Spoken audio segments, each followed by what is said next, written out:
नमस्कार, SB kitchen मराठीमध्ये आपलं खूप मनापासून स्वागत।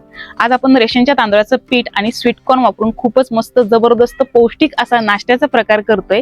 आणि हा नाश्त्याचा प्रकार एकदम झटपट बनवून तयार होतो, म्हणून तुम्ही मुलांना टिफिनला सुद्धा हा नाश्त्याचा प्रकार देऊ शकता। खूपच भारी रेसिपी आहे। रेसिपी तुम्हाला आवडली तर लाईक करा, शेअर करा आणि चॅनलला सबस्क्राईब केलं नसेल सबस्क्राईब जरूर करा। चला तर रेसिपीकडे वळूया। तर हा खमंग आणि पौष्टिक नाश्ता बनवण्यासाठी आपल्याला स्वीट कॉर्न लागणार आहे, तर तांदळाचं पीठ लागणार आहे आणि बटाटे लागणार आहेत आणि कोथिंबीर।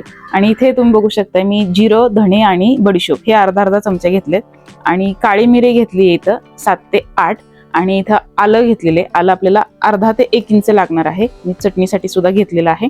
आणि इथे हिरव्या मिरच्या मी घेतल्यात 7 मिरच्या घेतलेल्या आहेत। तर तुम्ही लहान मुलांसाठी करत असाल ना तर मिरचीचं प्रमाण थोडंसं कमी घेऊ शकता।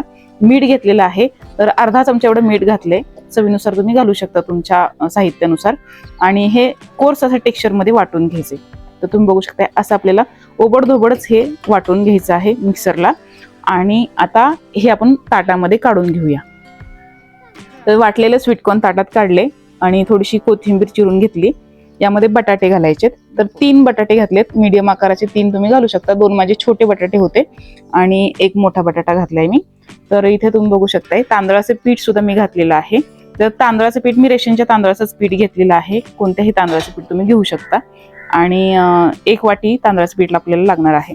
आणि हे जे स्वीट कॉर्न आहेत ना ते अख्खे सुद्धा मी घातलेले आहेत।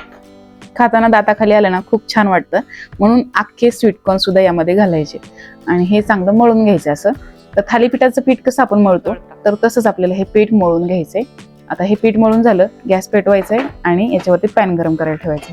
तुम्ही तव्यावरती सुद्धा हा नाश्ता करू शकता। आणि हाताला थोडंसं तेल लावले आणि असं एक छोटासा असा पोर्शन या पिठामधनं काढून घेतलाय आणि या पोर्शनला आपल्याला हातावरतीच थापून घ्यायचं। तुम्ही ना पोळपाटावरती एखाद्या बटर पेपरवरती सुद्धा हे थापू शकता। असं हातावरती थापायचंय, थोडंसं असं पातळ थापायचं, म्हणजे हे आतमधनं छान भाजलं जातं। आता 1 चमचा भर तेल आपल्याला तव्यावरती घालायचंय, म्हणजे पॅन मध्ये तेल घालायचंय। तुम्ही साजूक तुपामध्ये सुद्धा हा नाश्ता भाजू शकता आणि बटरमध्ये सुद्धा भाजू शकता। खूप छान होतो साजूक तुपाने आणि बटरने सुद्धा।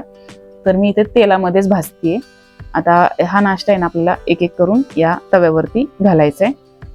तर 3 मी ॲट अ टाइम हे घातलेले आहेत।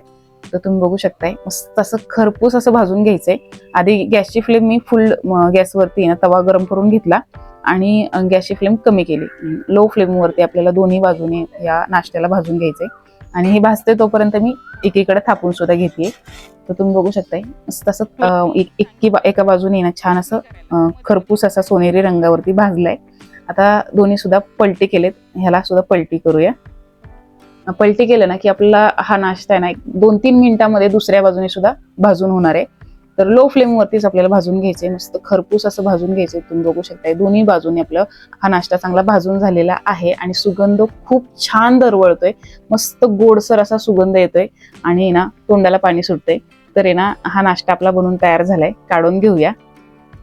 तुम्ही हा नाश्ता कोणत्याही चटणी बरोबर सर्व करू शकता, शेजवान चटणी किंवा मग टोमॅटो सॉस किंवा घरात केलेल्या चटणी बरोबर हा नाश्ता तुम्ही सर्व करू शकता। टोमॅटोची चटणी केली म्हणजे पातळवाली मिक्सरला आपण वाटून करतो, तर ती टोमॅटोची चटणी बरोबर सुद्धा तुम्ही सर्व करू शकता। आपल्या चॅनलवरती रेसिपीज अपलोड केलेल्या आहेत, नक्की बघू शकता तुम्ही चटणीच्या। आता ही मी इथे जशी आपण साऊथ इंडियन चटणी करतो तशीच चटणी केली, फक्त तडका दिला नाहीये। अशाच चटणी बरोबर सुद्धा तुम्ही हा नाश्ता सर्व करू शकता, खूप छान लागतो। तर नक्की ट्राय करा, एकदा टेस्ट करून बघते। खरंच खूपच भारी हा नाश्ता बनतो। तर नक्की हा नाश्ता तुम्ही सुद्धा ट्राय करा। आणि ही रेसिपी तुम्हाला आवडली असेल तर लाईक करा, शेअर करा आणि चॅनलला सबस्क्राईब करायला विसरू नका।